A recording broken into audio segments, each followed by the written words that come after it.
শত্রুদের দমন করে দেশের স্বর্ণ সম্পদ উদ্ধার করলো রাঙ্গা। হ্যাঁ বন্ধুরা, আমরা এমনটাই দেখতে পাবো রাঙ্গামতি তীরন্দাজ ধারাবাহিকের আগামী পর্বগুলোতে।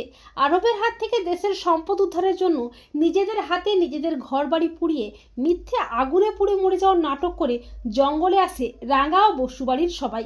অপরদিকে অফিসার সত্যজিৎ আরবকে অ্যারেস্ট করে জেলে বন্দি করে রাখে।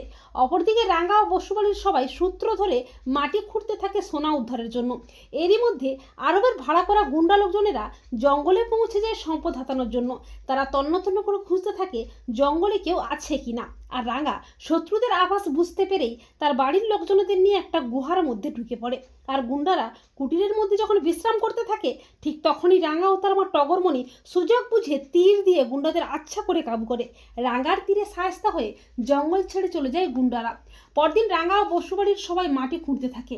এরপর হঠাৎই তারা একটা সুড়ঙ্গ দেখতে পায়। সেই সুড়ঙ্গের মধ্যে গিয়ে তারা দেখতে পায় অনেকগুলো সোনা। রাঙ্গা বলে, মোর প্রাণটা থাকতে এই সম্পদগুলান কোনো মতে শত্রুদের হাতে তুলে দেব না। তো বন্ধুরা, তোমরাও এটাই চাও তো যে শত্রুদের দমন করে দেশের সম্পদ যেন উদ্ধার করতে পারে রাঙ্গা? কমেন্ট করে এক্ষুনি জানিয়ে দাও তোমাদের মতামতটি।